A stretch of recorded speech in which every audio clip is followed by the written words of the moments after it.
తాజా 30 కేసీఆర్ తర్వాత తెలంగాణకు ముఖ్యమంత్రి అవుతారని భావిస్తున్న వ్యక్తి కల్వకుంట్ల తారక రామారావు.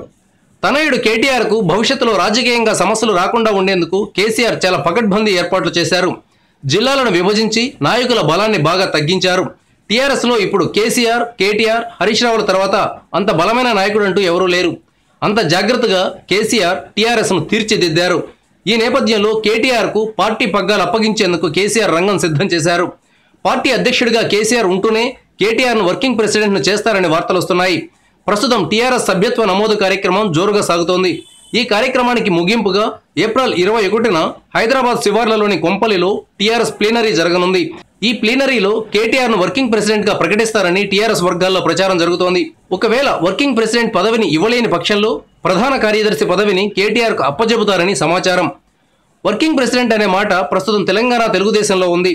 రేవంత్ రెడ్డి ఆ పార్టీకి వర్కింగ్ ప్రెసిడెంట్గా ఉన్నారు. టీఆర్ఎస్కు వర్కింగ్ ప్రెసిడెంట్ను పెడితే రేవంత్ రెడ్డికి పోటీగా పెట్టారనే మాట వస్తుంది. తెలుగుదేశం పార్టీని చచ్చిన పాముతో పోలుస్తున్న టీఆర్ఎస్కు ఈ పోలిక నచ్చడం లేదు. అందుకని కేటీఆర్కు ప్రధాన కార్యదర్శి పదవి అయితేనే బాగుంటుందని టీఆర్ఎస్లోని ఒక వర్గం చెప్తోంది. ప్రధాన కార్యదర్శి అనడం కంటే వర్కింగ్ ప్రెసిడెంట్ అంటేనే బాగుంటుందనే అభిప్రాయము పార్టీలో బలంగా వినిపిస్తోంది.